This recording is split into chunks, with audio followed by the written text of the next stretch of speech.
نہیں ہے، گھر میں لڑائی ہے، گھر میں جھگڑے ہیں، جی ہاں ہو رہے ہیں، نا اتفاقی ہیں گھر کے اندر، عجیب و غریب گھر کے معاملات ہیں، عجیب و غریب گھر کے معاملات ہیں۔ حضرت ابو ہریرہ رضی اللہ تعالیٰ عنہ کے تعلق سے بھی میں نے بیان کیا، اور سرکار دو جہاں صلی اللہ علیہ وسلم کی حدیث پاک بھی میں نے آپ کو سنائی کہ اس طرح اپنے مطلب کہ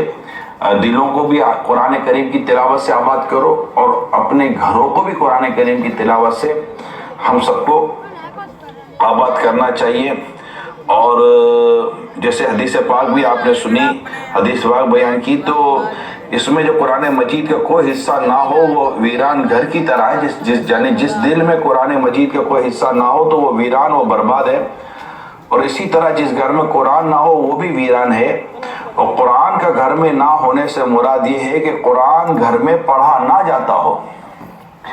اس سے ظاہر ہوا کہ قرآن کریم کا سیکھنا کس قدر ضروری ہے، کیونکہ جب تک سیکھا نہ جائے گھر میں پڑھا نہیں جا سکتا۔ آپ پڑھیں گے کیسے جب پڑھنا ہی نہیں آتا؟ جس طرح ہم پڑھ رہے ہوتے ہیں اس کے تعلق سے ہمیں کیا ہے اس میں عرض کرو، اللہ پاک ہمیں درست قرآن پڑھنے کی توفیق عطا فرمائے کہ ظاہر ہے کہ نماز کا ایک فرض قراءت قرآن ہے، تلاوت ہے، ہم قرآن پڑھتے ہیں۔ اگر اتنا بھی قرآن نہیں آتا کہ جس سے نماز درست ہو جائے تو یقیناً یہ تو بہت زیادہ تشویش کی بات ہے۔ تو آپ کو مجھے اللہ پاک توفیق دے کہ ہم کثرت کے ساتھ قرآن کریم کی تلاوت کریں اور اس کے اجر و ثواب پر نظر رکھیں، اللہ پاک کی رحمت کی نظر رکھیں۔ تو میں تمام دیکھنے سننے والے عاشقان رسول مدنی چینل کے ناظرین جو مختلف مقامات پر جو ہمارے سرپرست جمع ہوئے ہیں، اور اسلامی بھائی ہیں، اسلامی بہنیں ہیں، جہاں جہاں آپ سن رہے ہیں، سب کو چاہیے کہ کثرت کے ساتھ قرآن کی تلاوت کریں، روزانہ اپنے گھر میں قرآن کھولیں اور قرآن درست کریں اپنا۔ اسلامی بہنیں مدرسۃ المدینہ بالغات سے رابطہ کریں، جہاں اسلامی بہنوں کو قرآن پڑھایا جاتا ہے، ان کو قرآن سکھایا جاتا ہے۔ اسی طرح اسلامی بھائی مدرسۃ المدینہ بالغان سے رابطہ کریں۔ ماشاءاللہ آپ کے بچے پڑھ رہے ہیں تو آپ بھی پڑھیں، اور بچے اور بچیاں جنہوں نے حفظ کیا ہے، پیارے اسلامی بھائیوں، یہ بہت ضروری ہے کہ حفظ باقی رہنا چاہیے، حفظ کا باقی رہنا بہت ضروری ہے۔ اس تعلق سے میں آپ کو امام بخاری رحمۃ اللہ تعالیٰ علیہ حضرت عبداللہ بن عمر رضی اللہ تعالیٰ عنہ سے جو روایت کرتے ہیں کہ پیارے آقا صلی اللہ علیہ وسلم فرمایا، حافظ قرآن کی مثال سخت بندھے ہوئے اونٹ والے شخص کی طرح ہے، بس اگر وہ اس پر نگرانی رکھے تو اسے روکے رکھتا ہے، اور اگر اسے چھوڑ دے تو وہ چلا جاتا ہے۔ اب بڑی توجہ کے ساتھ یہ حدیث جو میں نے بیان کی ہے، اسے امام بخاری علیہ رحمہ نے بیان کیا ہے، امام مسلم نے بھی، امام نسائی نے بھی، ابن ماجہ نے بھی،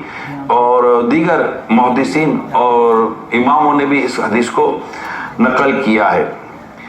اسی طرح امام بخاری رحمۃ اللہ تعالیٰ علیہ حضرت ابو موسیٰ رضی اللہ تعالیٰ عنہ سے روایت کرتے ہیں کہ پیارے آقا صلی اللہ علیہ وسلم نے فرمایا، قرآن مجید کی ہر وقت محافظت کرو، یعنی اس کی حفاظت میں رکھو، اس کو حفاظت کرتے رہو۔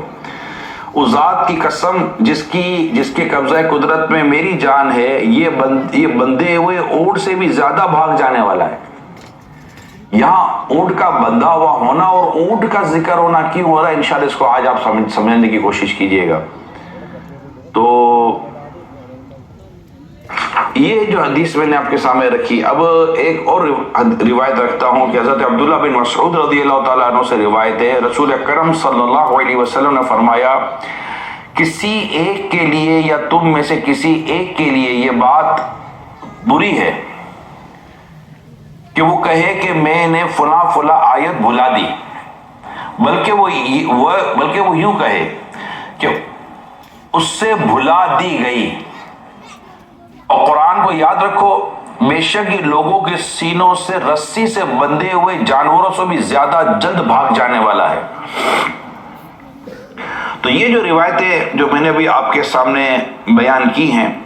ان روایتوں کو اگر مجموعی طور پر اگر ہم ان کے خلاصے کی بات کریں